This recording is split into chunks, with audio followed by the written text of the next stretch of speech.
émission formidable sur les problèmes de société où des héros et des minables vous parlent en toute liberté. Sont-ils victimes? Sont-ils coupables? Ce soir, voici pour commencer quelques racketteurs redoutables qui font la sortie des lycées. Ils vont pour vous se mettre à table à condition d'être masqués. Un témoignage inoubliable, un grand moment de vérité. Ce soir, après la roue de la fortune, les racketteurs sont à la lune.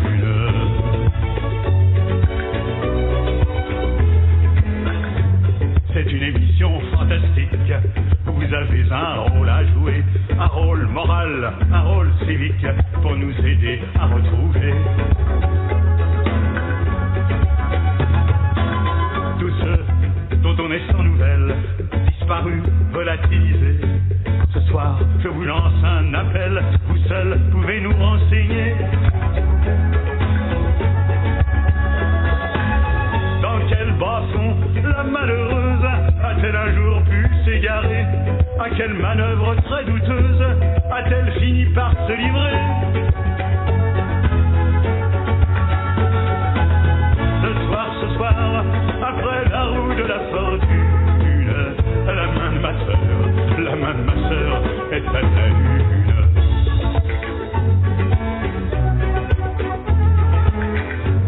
C'est une émission fracassante sur les tréfonds de la société, une tranche de vie saignante que vous ne pouvez pas manquer. Un homme qui a payé sa dette, 20 ans de prison méritée, reconstituera en direct le crime qu'il a perpétré.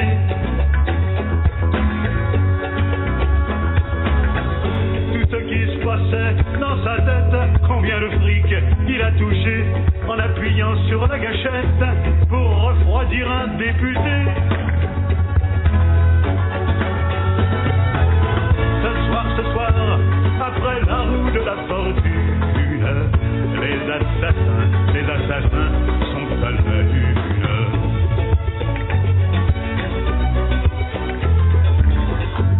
C'est une série faramineuse.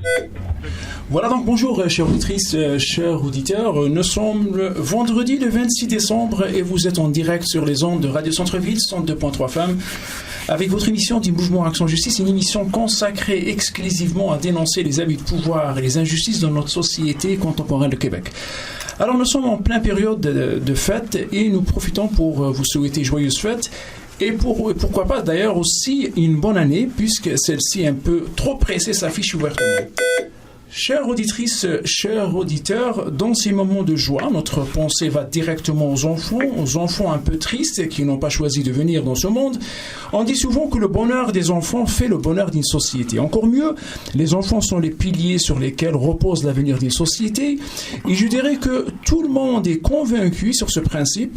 Nous savons tous également qu'une société n'est en premier plan d'autre que l'œuvre de l'État. Un bateau qui navigue bien sûr sur l'eau reflète tout simplement que sa cabine de pilotage est entre des bonnes mains. Alors, nous avons dit que les enfants font le bonheur d'une société qui sont les piliers et le centre de tout. Autrement dit, la vie d'une société se tient à la vie des enfants. Maintenant, est-ce que l'État privilège réellement le renforcement de ces piliers, ou plutôt, elle ferme les yeux jusqu'à l'effondrement du toit pour se rendre qu'il est temps de reculer et réfléchir autrement? Alors, on constate pendant ces périodes de fête que les familles avec les enfants se bousculent à force de bras pour se réunir, pour se rassembler, pour se retrouver finalement dans cette période. Disons, un souffle divin revient chaque année pour leur rappeler l'importance de la cellule familiale dans le corps d'une société. Encore, est-ce que l'État se soucie réellement de la vie de cette cellule, de la vie de ses enfants, de la vie de ce rassemblement familial? Est-ce que l'État considère que la vie tourne vraiment autour de la famille? Alors, autour des enfants, est-ce qu'elle considère aussi que l'enfant est le centre de l'équilibre de la société? Des questions qui demeurent constamment sans réponse puisque l'hypocrisie politique mène la réflexion. Alors maintenant, le reste, la famille, je dis bien la famille recule, sinon fonce vers une dégradation inquiétante. Le mariage, à son tour, recule en chute libre. Les enfants, et surtout celles de la classe pauvre, sont devenus étrangement et incontestablement les biens de l'État.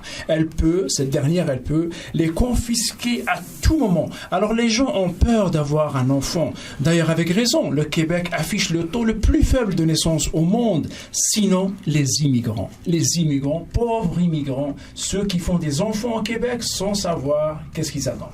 Alors, chères auditrices, chers auditeurs, lors de notre dernière émission, nous avons parlé de l'inceste. L'inceste comme un tabou au Québec. Combien d'enfants sont nés de cette relation hors nature? Personne ne veut confirmer un chiffre exact. La victime invitée lors de notre dernière émission avait eu le courage d'en parler. Et combien de fois elle a souligné que l'inceste en soi n'était rien par rapport à l'humiliation subie par le système judiciaire. Elle nous a affirmé qu'en aucun moment l'intérêt de ses enfants était pris en priorité. Imaginez-vous, chère auditrice, chers auditeurs, après avoir dénoncé son propre père, avec qui elle a eu 3 enfants, elle était surprise de voir ses enfants confiés à celui-ci. Il a fallu des années et des années à l'appareil de notre système judiciaire pour mettre le criminel dans le box des accusés. Et dans l'interminable attente de ce procès, le criminel avait suffisamment de temps pour abuser de ses petits-enfants. Bravo à l'échec de notre système judiciaire. Alors aujourd'hui, chers auditrices, chers auditeurs, parlons peut-être d'un autre tabou, les enfants qui naissent d'un père inconnu. Parlons de ces extraits de naissance portant la notion père inconnu. Parlons aussi de la revendication des homosexuels pour le droit de l'adoption. Parlons, si vous voulez, du recours de l'insémination artificielle grâce au sperme d'un donneur anonyme. Parlons de la politique du gouvernement en matière de conflit conjugal.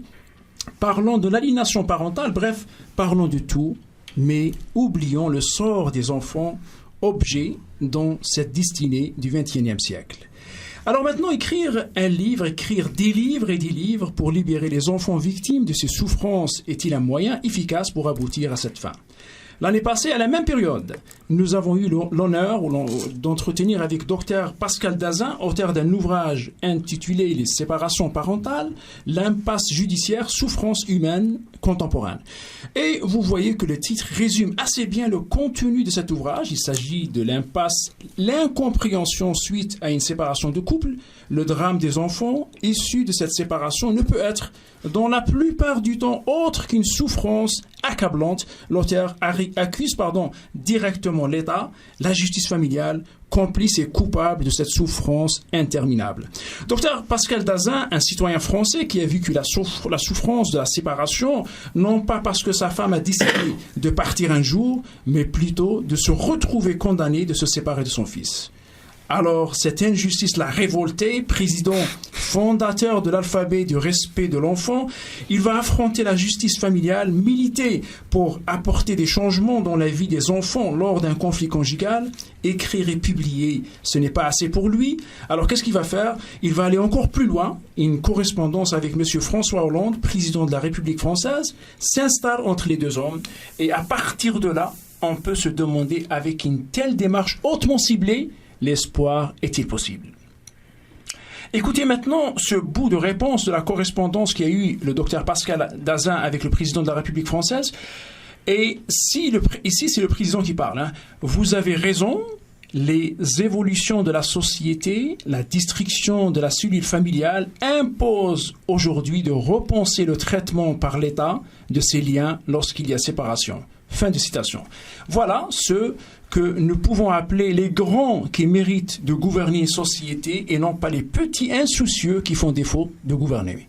Chères auditrices, chers auditeurs, nous avons l'occasion une seconde fois d'entretenir directement de la France avec Dr Pascal Dazin, président fondateur de l'alphabet du respect des enfants et auteur du livre Les séparations parentales, l'impasse judiciaire, souffrance humaine contemporaine. Dr Dazin nous parlera suffisamment ou sûrement de cette correspondance qu'il a eue avec le président M. François Hollande. Voilà, alors au micro avec vous ce matin, Hadj Zitouni, président du mouvement Action Justice, un organisme qui fait, soi-disant, la surveillance civile de nos institutions judiciaires afin de prévenir et dénoncer les abus de pouvoir. J'ai également dans le studio M. Jean Stoll, membre de la SFDPJ. Également, j'ai M. Mario Roy, Bonjour Sol. J'ai ainsi aussi mon collègue Ernest, victime et témoin de l'injustice au Québec. Tous les deux m'accompagneront le long de cette émission. Alors, peut-être on va faire juste une minute d'un bout de notre émission, de notre thème musical, et on va revenir directement avec Dr Daza.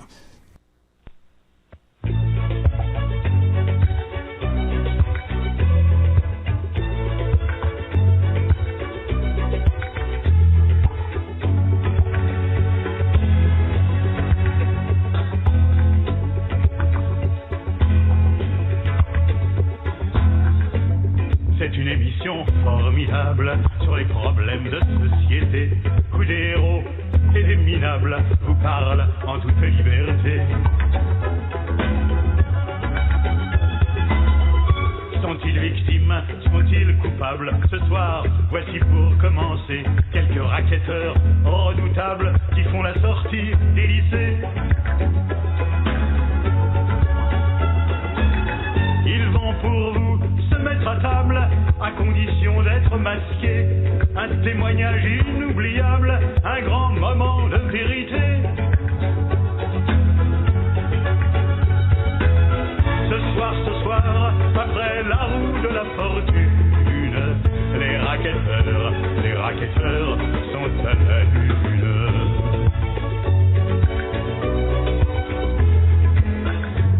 C'est une émission fantastique.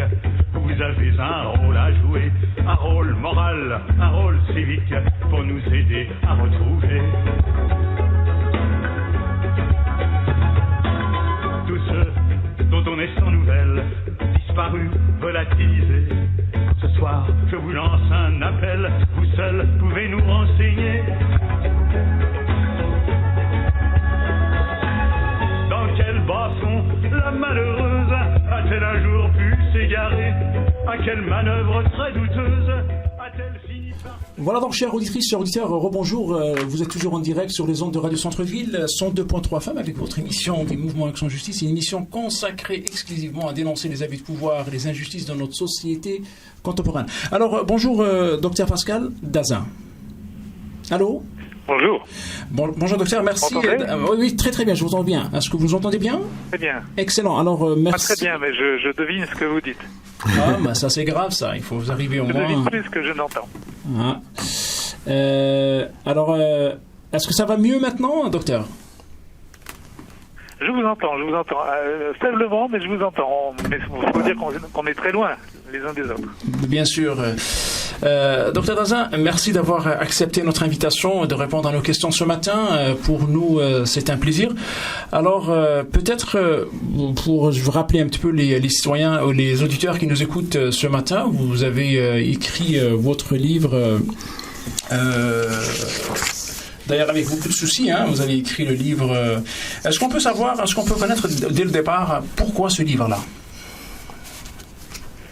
À l'époque, c'était il y a une dizaine d'années, même un peu plus, j'avais souhaité mettre par écrit, poser par écrit les constats, les observations et l'expérience que j'avais accumulées en une décennie de militantisme associatif.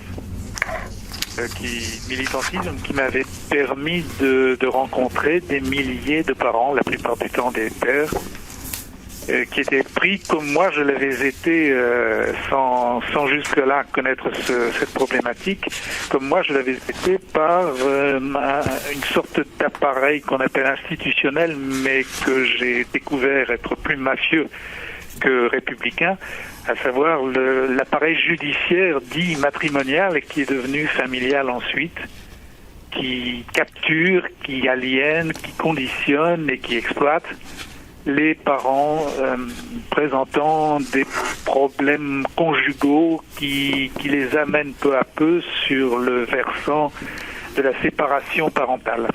Voilà, en fait, ce qui m'a motivé, c'était de ne pas rester avec mes observations qui étaient énormes sur le plan quantitatif et qualitatif, mais de les poser dans un livre où je dénoncerai, tout en étant suffisamment quand même impartial, les abus de pouvoir, les immixtions abusives des robes noires en France.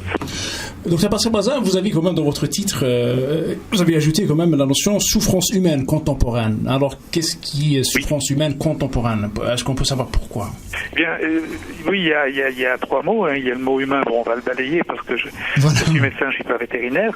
Et il y a le mot souffrance parce que nous sommes à une époque où on entend parler un peu partout et particulièrement dans les médias des souffrances de nos contemporains. On entend toujours parler d'ailleurs des mêmes souffrances, c'est-à-dire les souffrances économiques, le manque de travail, j'en sais quelque chose étant médecin du travail, et les souffrances aussi conjugales, mais toujours sur le versant des abus de pouvoir privés commis par les hommes, exclusivement les hommes. Or, il se trouve qu'il y a d'autres types de souffrances, et moi, même les suicides que j'ai observés dans ma clinique personnelle, hors associative, c'est-à-dire dans ma clinique professionnelle, c'est très souvent des souffrances masculines générées par des violences institutionnelles d'un autre âge, ou plutôt de notre époque. Et enfin contemporaine, parce que ce sujet, il est tout neuf. Il n'appartient pas au passé, il est né il y a une quarantaine d'années, ce sujet de souffrance humaine contemporaine, et il est incarné par un système qui n'a rien d'empathique, qui n'a rien de compassionnel, qui n'a rien de fraternel, un système hautement cynique qui est le système judiciaire. Alors selon vous, docteur Pascal Dazin, c'est en recul, c'est ça? Je ne crois pas malheureusement que la perversité ou que le cynisme ou que la méchanceté humaine recule. Je crois qu'elle s'adapte et qu'actuellement elle est parfaitement adaptée à notre système de régulation sociétale. Docteur Pascal Dazin, vous avez écrit un livre. Je ne crois pas qu'elle soit en progrès. Je ne crois pas qu'elle soit encore pire que précédemment. Il suffit de se souvenir du nazisme pour savoir ce que c'est que la méchanceté humaine. Mais à ce jour, elle est incarnée pour moi spécifiquement par les gens d'irresponsabilité supérieure que sont les gens de justice. Docteur Pascal Dazin, vous avez écrit un livre et vous avez travaillé beaucoup pour écrire ce livre-là, à partir aussi de votre propre expérience. Et c'était pas assez pour vous. Il y a une correspondance. Pouvez-vous nous parler un peu de cette correspondance qui s'est installée entre vous et le président? Ah oui. De fait, c'est un événement plus récent. En France, nous avons connu l'an dernier et l'an d'avant toute une polémique sociétale au sujet du prétendu besoin des homosexuels, qui sont d'ailleurs réduits à une communauté, on ne sait trop pourquoi. Du prétendu besoin des homosexuels de contracter le mariage, de contracter mariage, ce qu'on a appelé ici le mariage pour tous. Et il se trouve que je pressens que cette farce du mariage des homosexuels ne sous-tend qu'un seul projet, et la PMA. La PMA pour toutes, ce qu'on appelle la procréation médicalement assistée. Même l'acronyme est imbécile, puisque ce ne serait pas médicalement assisté, mais techniquement assisté. Et donc la légalisation de la PMA est dans le collimateur et des politiciens qui ne savent plus comment faire pour gratouiller 0,5 ou 1% d'électorat pour leurs prochaines élections. Et donc j'ai décidé à ce sujet d'écrire à titre associatif au président de la République, au pire temps de la polémique mariage-mirage pour tous, afin de dénoncer non pas le mariage pour tous, dont personnellement je me fiche, mais pour dénoncer la manœuvre qui va aboutir d'ici peu à la PMA pour les homosexuels, puis la PMA pour les femmes non homosexuelles, puis la PMA pour toutes. C'est-à-dire, en fait, l'éviction de la moitié des parents monosexués masculins.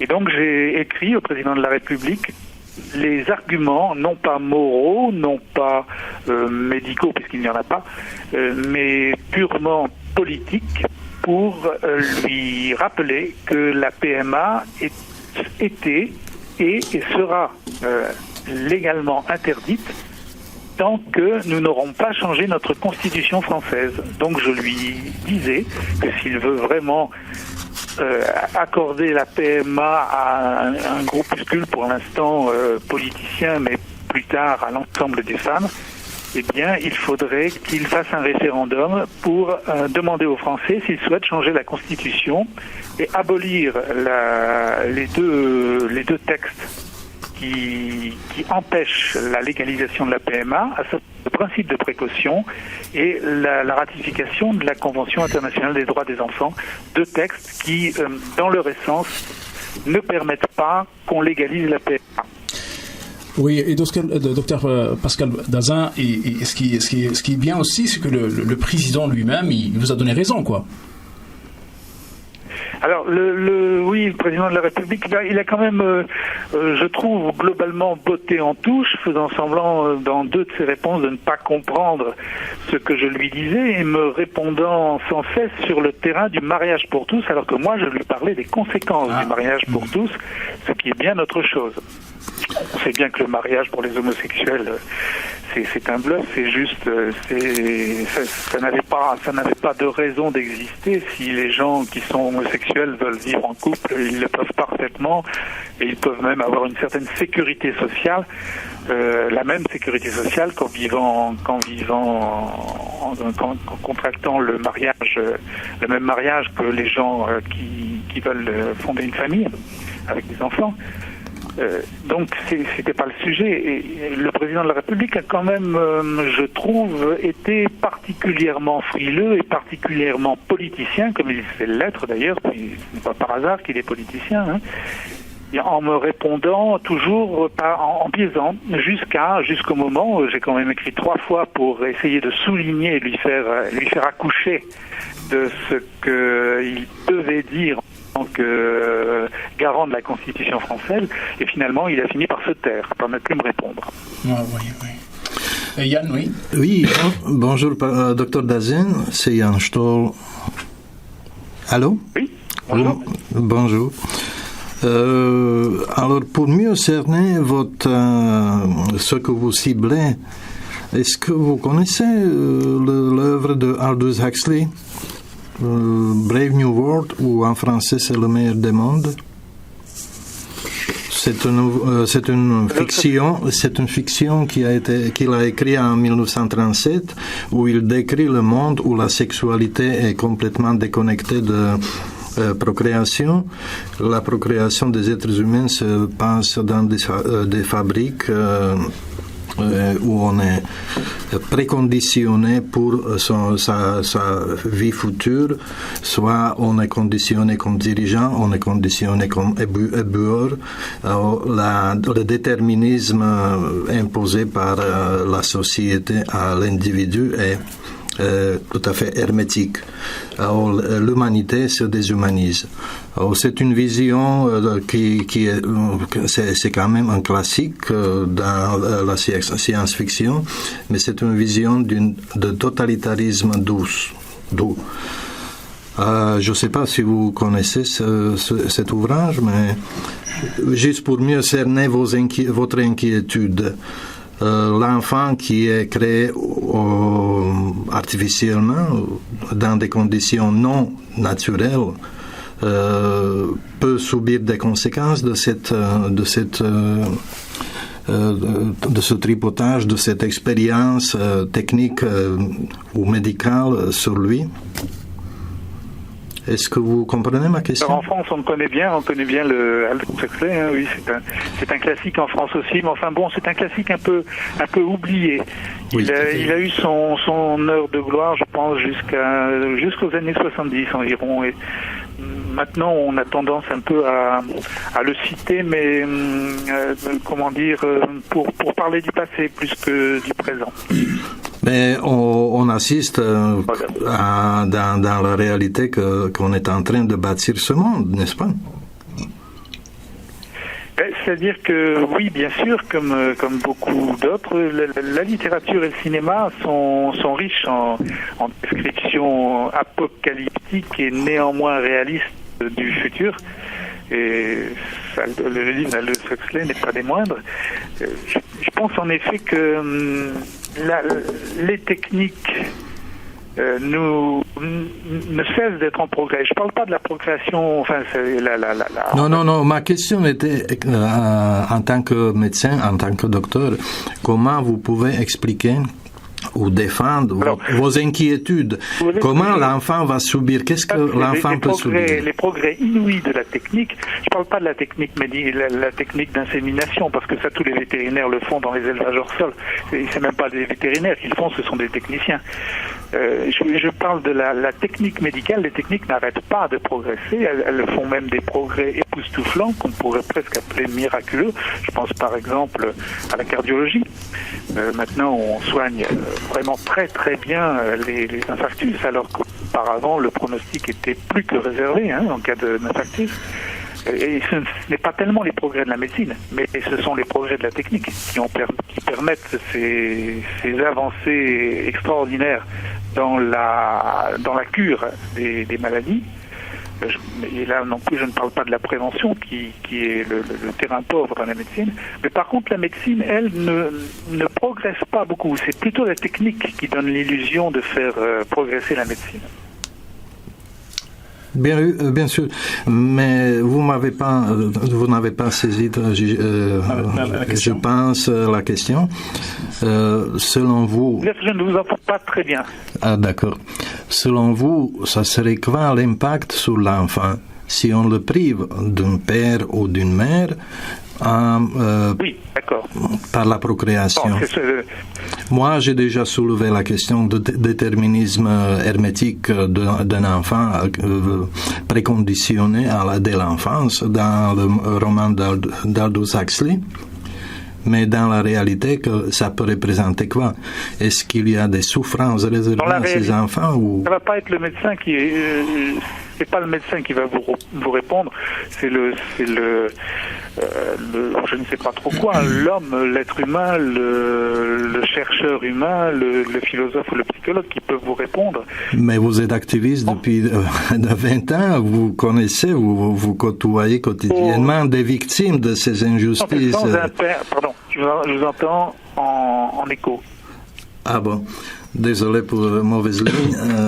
Sans un père et une mère, un être humain, qu'il soit féminin ou masculin, va manquer de l'essentiel. Voilà, c'est ça. De ce qui fait qu'un enfant se construit en observant, en étant éduqué, en étant imbibé des deux sexes de sa nature humaine. J'imagine que l'amour filial... Un enfant qui n'aurait qu'un père biologique ou qu'une mère biologique va souffrir de carences qu'il exprimera plus tard sur un mode soit de profonde angoisse, soit de profonde haine, mais en tout cas qui ne pourra pas, et un enfant privé d'un père, de son père, d'une mère, de sa mère, sous prétexte qu'un adulte voudrait concevoir ou faire concevoir un enfant sans mère ou sans père, ne peut que déboucher sur un être humain, parce que ça sera évidemment de toute façon un être humain, mais profondément déséquilibré et qui aurait été privé de ses chances d'épanouissement bisexuel. Et j'imagine très souffrant. Un être humain très souffrant. Très souffrant ou très pervers. L'un des deux, ou un mélange des deux, je ne sais pas, mais de toute façon, on ne lui aura pas laissé ses chances naturelles, les chances, je dirais, anthropologiques. Mais derrière la perversion, il y a souvent la souffrance, ou à l'origine de la perversion, il y a la souffrance. Bon, ça, peut-être, en tout cas... Parfois, ce qui s'exprime, c'est de la souffrance, et parfois, ce qui s'exprime, c'est de la cruauté, du besoin de dominer, de la perversité. Mais c'est ça, le besoin de dominer l'autre à l'origine de ça, c'est l'insécurité, la souffrance de cet individu qui cherche la solution en dominant l'autre, s'enfermant dans une telle dynamique interne. Moi, j'ai besoin de dominer l'autre, sinon c'est lui qui va me dominer. Alors, il n'y a plus d'espace pour l'amour ouvert, l'amour qui est respectueux de l'autre. Sans doute. Bien sûr, comme vous le savez, on voit ce type de comportement humain, même chez les adultes qui ont été des enfants élevés par leurs deux parents. La perversité n'appartient évidemment pas à la monosexualité parentale, mais elle est décuplée quand il y a manifestement un déséquilibre parental au profit d'un parent dominant ou dominateur, et en cas de monoparent, ce qui est un néologisme malheureusement à la mode, eh bien là, l'enfant est privé naturellement, comme légalement, comme obligatoirement, de ses chances d'épanouissement bisexuel. Voilà, oui. Oui, mais c'est drôle, Dr Dazin, quand même, derrière la revendication des homosexuels pour le droit d'adoption, alors eux, ils disent qu'un enfant, il a besoin de l'amour, et ils sont prêts de donner de l'amour. Alors, comment vous répondez à ça? Oui, alors là, vous parlez de l'adoption, c'est un autre problème. Oui. Mais c'est toujours un enfant qui va vivre sans ses parents. De conversation que j'ai eu avec Hollande n'était pas à propos de l'adoption par une personne dont je ne sais pas pourquoi d'ailleurs elle dirait ses tendances sexuelles, mais la construction technique d'un enfant sous prétexte qu'une femme ne veut pas de père pour cet enfant, c'est-à-dire la PMA. Exact, oui. Pour résumer la situation, on dirait qu'un enfant élevé sans père est un enfant élevé sans repère. Et c'est la situation qu'on voit actuellement au Québec, où le phénomène de la monoparentalité est devenu endémique. Et puis, on voit les jeunes qui sont élevés dans des foyers désunis, qui arrivent à l'âge adulte dans la société et puis qui n'ont plus aucun repère et qui deviennent des véritables bombes. Le père inconnu, hein. Oui. On peut le dire parce que de toute façon, si vous voulez, pour faire civilisation, il faut absolument à la base qu'il y ait un respect des gens. Et les gens, c'est les deux sexes. Il n'y a pas de gens femmes, il y a des gens tout court qui sont les deux sexes. Or, on ne peut pas faire civilisation si on construit des enfants à la pipette en les amputant à la base par sadisme de leur père. Ouais. À moins de vouloir en faire. Parce que la procréation techniquement assistée, c'est du pur sadisme contemporain. Ça consiste à mépriser, à vouloir du mal M-A-L et non pas M-A-L-E, à l'enfant qu'on va construire pour les caprices d'une personne qui ne veut pas que cet enfant ait deux parents. Voulez-vous vous développer davantage là-dessus, s'il vous plaît? Je veux dire par là que ce qui était jusque-là un fantasme, puisque vous parliez d'Aldous Huxley, ce qui était un fantasme, à savoir imaginer qu'on pourrait faire un enfant comme ça par génération spontanée d'une certaine façon, va devenir légalisé en France sous prétexte de la souffrance de couples homosexuels mariés. Alors je dis bien sous prétexte, parce que tout ça est une construction, et fort heureusement les gens qui sont homosexuels n'ont pas ces désirs sadiques, ces besoins sadiques, sauf exception bien sûr, de vouloir accaparer un enfant en le privant de son père. Je veux dire par là que le fantasme d'Aldous Huxley va bientôt pouvoir être légalisé en France, sachant que la loi et la morale bien sûr sont totalement déconnectées, et que l'on va bientôt voir comme un progrès social le fait de construire des enfants malheureux dès la conception. mais qui par contre vont faire le plaisir de leur mère. Malheur de l'enfant, dans quel sens, encore une fois, s'il vous plaît, vous voulez développer? Oui. C'est son développement qui va en souffrir. L'enfant vient du fait qu'une société qui construit des enfants pour le plaisir d'adultes et sans tenir compte des chances d'épanouissement de l'enfant est une société qui n'aime pas les enfants. Oui. Alors je voudrais revenir à... On ne peut faire que des enfants malheureux. Au propos de M. Agir qui parlait de l'amour, alors il faut d'abord définir qu'est-ce que l'amour. L'amour, il n'y a pas d'amour s'il n'y a pas le respect de l'autre. Alors si la mère ne respecte pas les besoins de l'enfant, il n'y a pas d'amour.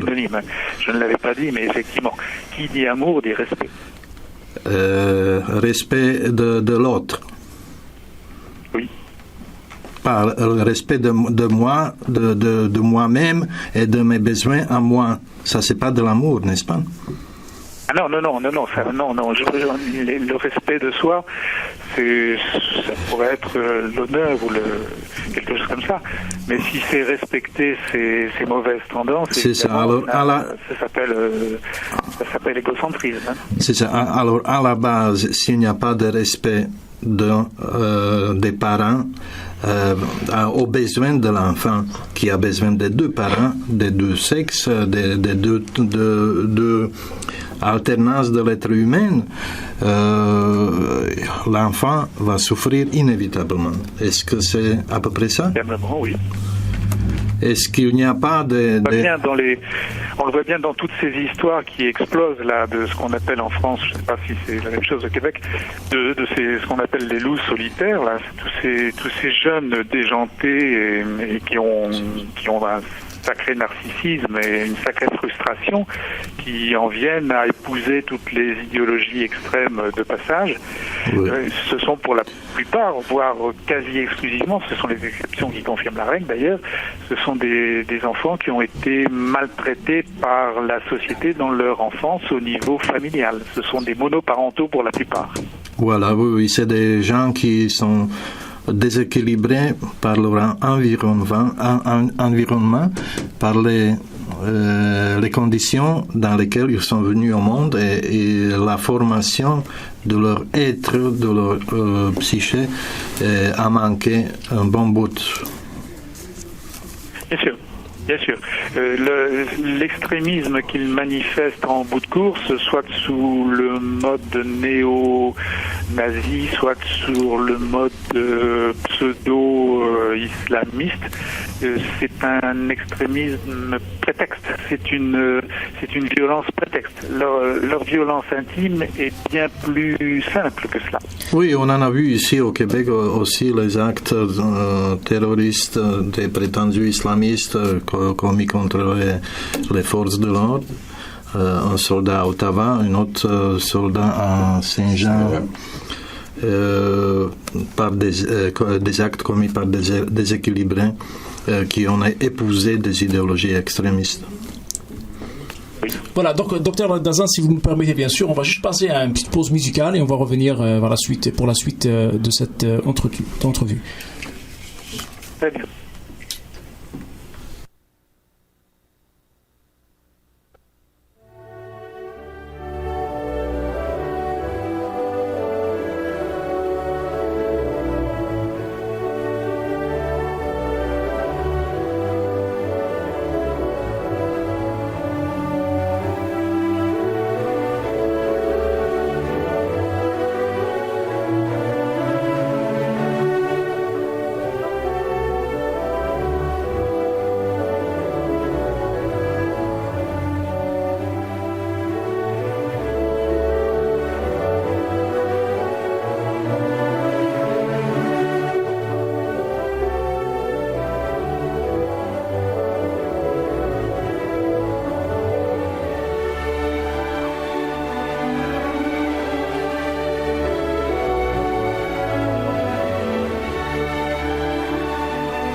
Rebonjour, chères auditrices, chers auditeurs. Vous êtes toujours en direct sur les ondes de Radio Centre-Ville 102.3 FM avec votre émission du Mouvement Action Justice, une émission consacrée exclusivement à dénoncer les abus de pouvoir et les injustices dans notre société contemporaine. Alors, revenons toujours avec Dr Pascal Dazin, auteur d'un livre intitulé il y a une dizaine d'années, alors les séparations parentales, l'impasse judiciaire, souffrance humaine contemporaine. Et Dr Dazin, et j'ai ici un invité avec nous qui s'appelle Mario Roy. Alors lui, il a vécu un petit peu la souffrance de la séparation, et puis j'imagine aussi qu'il a perdu ses enfants, et puis il a une question à vous poser. Bonjour, M. Dazin. Allô? OK, bonjour. Moi, dans ce que vous avez partagé au début, j'ai pu comprendre que vous êtes militant concernant vous êtes médecin en même temps qui avez constaté des abus judiciaires causés à des pères.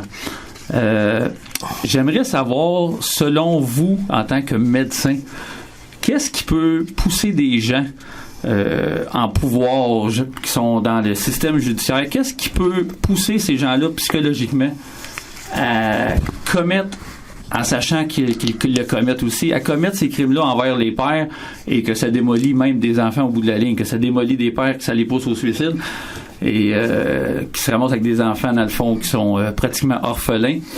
Qu'est-ce qui pousse psychologiquement des personnes à pouvoir, que ce soit avocat ou juge, à commettre ces infractions-là? Oui, c'est une question très importante, évidemment, qui hante mon propre questionnement depuis fort longtemps. En fait, je me suis aidé un petit peu de mes connaissances de médecin du travail, de mes observations, et de mes connaissances de la psyché humaine pour imaginer les fils qui sous-tendent des actions aussi cyniques, aussi sadiques, aussi irresponsables et perverses que sont celles des gens de justice. Mais d'abord, je voudrais vous soumettre d'autres questions. Qu'est-ce qui sous-tendait les nobles? Qu'est-ce qui sous-tendait le marquis de Sade? Qu'est-ce qui soutendaient certains nobles? Qu'est-ce qui sous-tendait les nazis? Qu'est-ce qui sous-tendait les colons, les armées militaires coloniales pour commettre les exactions qu'on sait qu'ils ont commis et dont il n'est pas tabou de le dire? Moi, je pense que c'est le même schéma conducteur humain qui sélectionne peu à peu des gens sans foi ni loi, opportunistes, cyniques, ayant eux-mêmes un culte de la personnalité, mais de la leur. Des gens qui se savent de toute façon parfaitement couverts.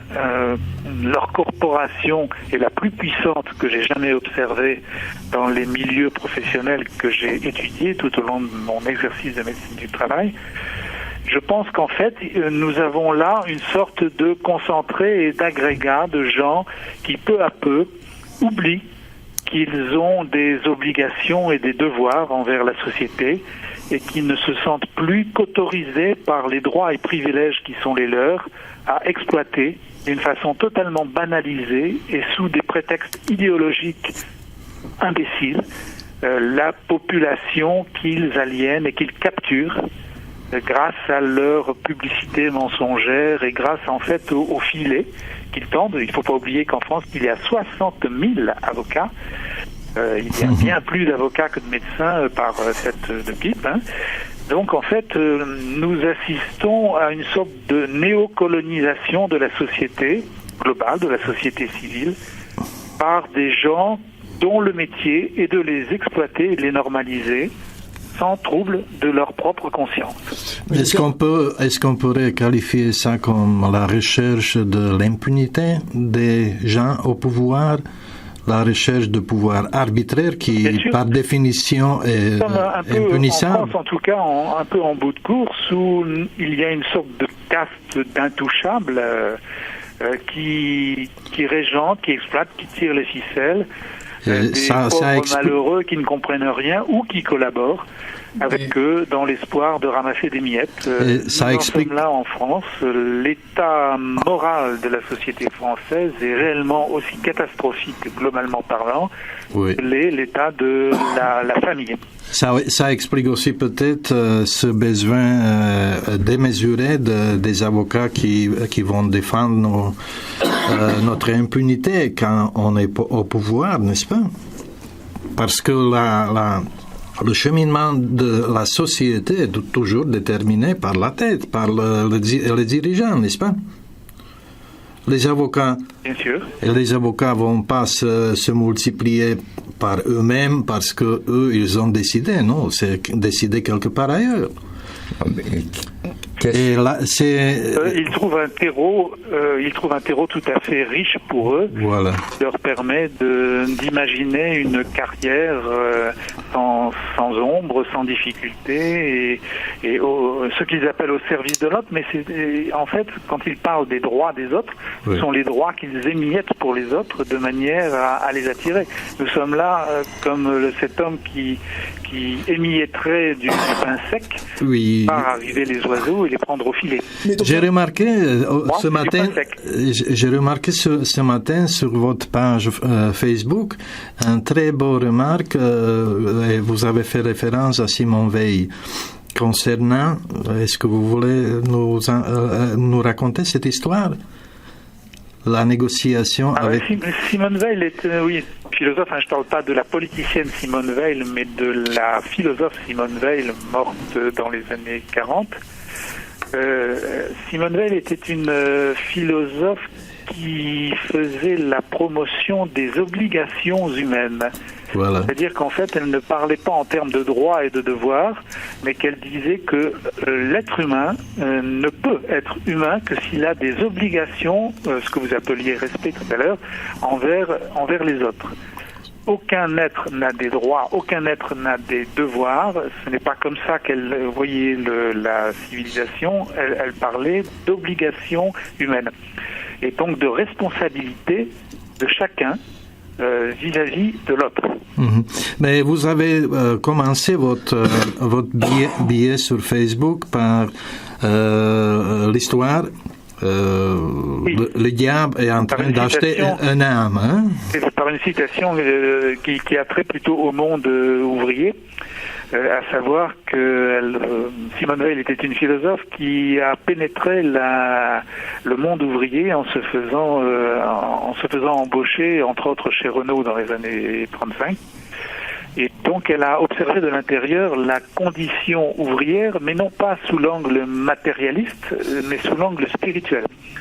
Et en fait, Simone Veil a écrit à un moment donné, en parlant de spiritualité humaine, que on pourrait comparer le syndicalisme à un diable qui voudrait acheter des droits pour les ouvriers, et alors qu'on pourrait les acheter beaucoup plus cher. Le diable lui-même pourrait dire, mais ces droits-là, je pourrais les vendre ou les acheter beaucoup plus cher que je ne les achète. Simone Veil, elle, disait que l'âme humaine, la nature humaine, même la condition ouvrière, ne devrait pas être à vendre ni à acheter.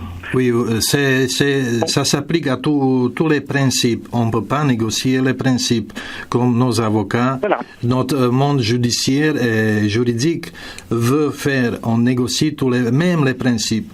Le principe de la démocratie, le principe d'un État de droit, c'est que le droit s'applique à tous, à l'État, à ses appareils, à ses fonctionnaires, etc.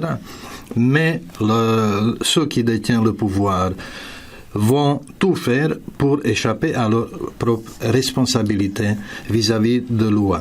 Alors c'est ça le dynamique qui nous impose l'arbitraire.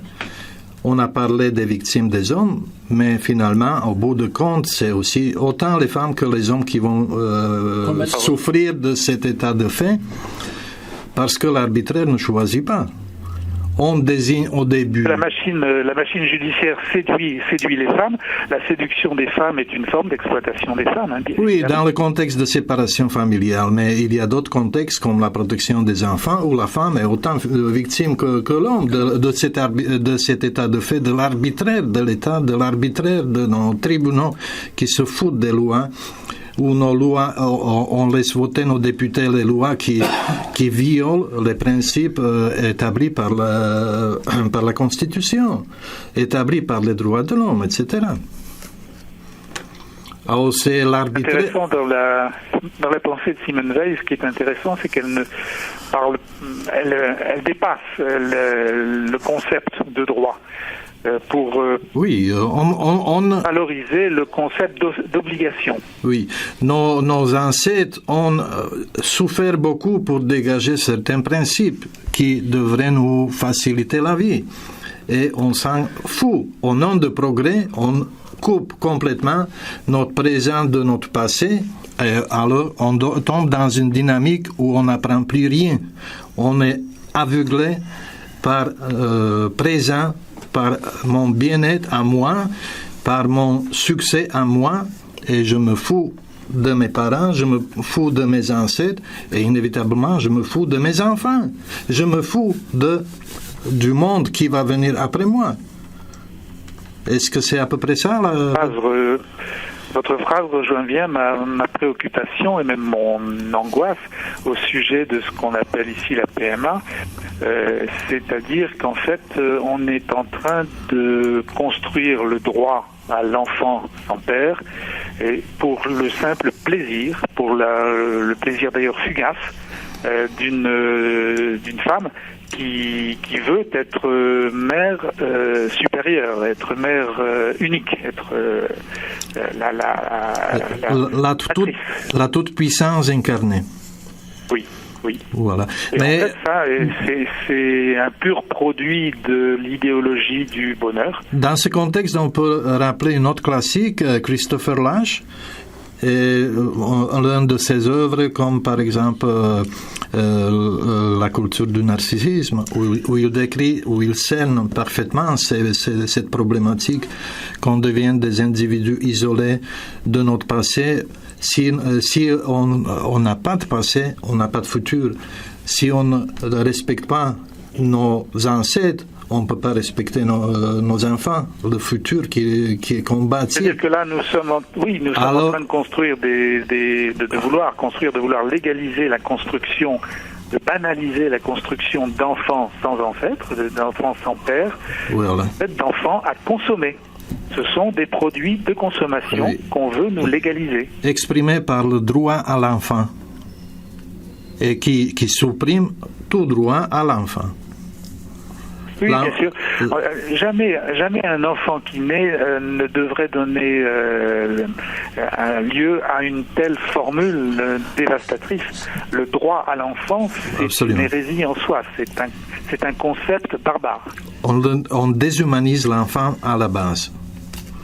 On en fait un objet de consommation. Le besoin d'enfant peut se comprendre, le besoin d'enfant, le désir d'enfant, l'amour des enfants. Oui, mais le droit à l'enfant, c'est un concept que j'appelle moi legacy, avec un néologisme qui fait référence au nazisme, c'est-à-dire un concept de droit barbare.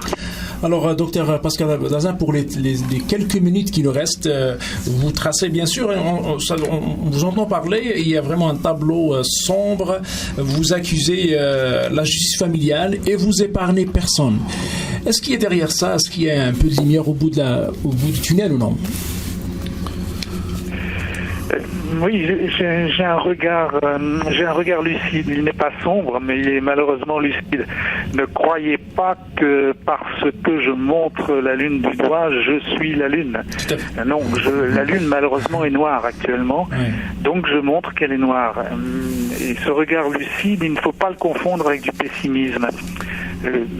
D'autre part, oui, effectivement, je globalise la situation parce que, comme je vous ai expliqué, l'outil qui exploite l'armée des robes noires est la plus soudée que j'ai jamais vue dans mon expérience professionnelle. Et donc, il se trouve que il ne peut pas y avoir de non-complicité interne. Alors, il y a forcément une collaboration de tous les membres. Ceux qui ne sont pas d'accord avec la régulation en cours ne peuvent plus exercer des professions judiciaires en France. Voilà, donc, en fait, oui, je globalise, mais à bon escient. Et vous ? Oui, 2 secondes, Yann. Alors, on revient au même problème, c'est l'amour ou la complicité dans le crime. La complicité dans le crime, dans la vie quotidienne, est beaucoup plus solide parce que l'amour, c'est quelque chose de volontaire qui respecte l'autre. Tandis que le crime s'accapare de tout le monde par la peur des conséquences de nos actes. Mais dans les troubles, c'est l'amour qui se révèle toujours plus fort, plus solide, parce que il peut se sacrifier, tandis que le lien de crime sacrifie toujours l'autre. Voilà. Alors, les crises que l'humanité va connaître va pas signifier la fin de l'humanité, sûrement. Yann, désolé de vous interrompre. Donc, docteur Pascal Dazan, à mon nom et au nom de l'équipe qui sont en face de moi et à tous les auditeurs et les auditrices, on vous dit merci d'avoir intervenu sur ce plateau-là et on vous donnera peut-être rendez-vous l'année prochaine.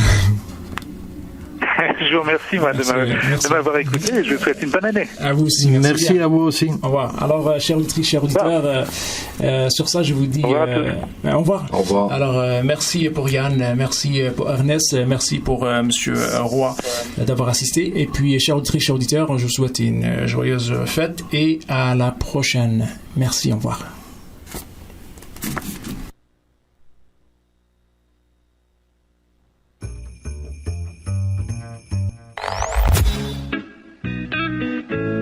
Contribuez au maintien de la seule radio communautaire multilingue de Montréal.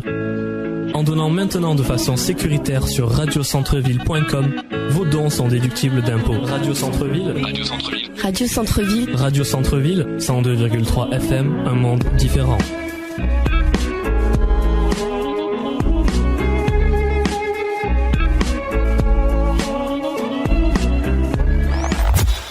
Ici Franz Benjamin, président du conseil municipal. Le temps des fêtes est une formidable opportunité de se réunir en famille. Aujourd'hui, j'ai une pensée toute particulière pour les plus démunis, les malades et les gens qui sont seuls, ainsi qu'à tous ceux œuvrant à les soutenir. J'espère que cette période de réjouissance apportera joie et chaleur en leur cœur. Au nom de tous mes collègues du conseil municipal, je profite donc de cette occasion pour vous souhaiter un joyeux temps des fêtes. Que l'année 2015 en soit une de santé, de paix et d'entraide.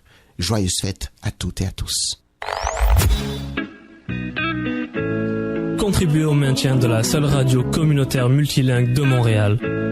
En donnant maintenant de façon sécuritaire sur radiocentreville.com, vos dons sont déductibles d'impôts. Radio Centreville. Radio Centreville. Radio Centreville. Radio Centreville, 102,3 FM, un monde différent.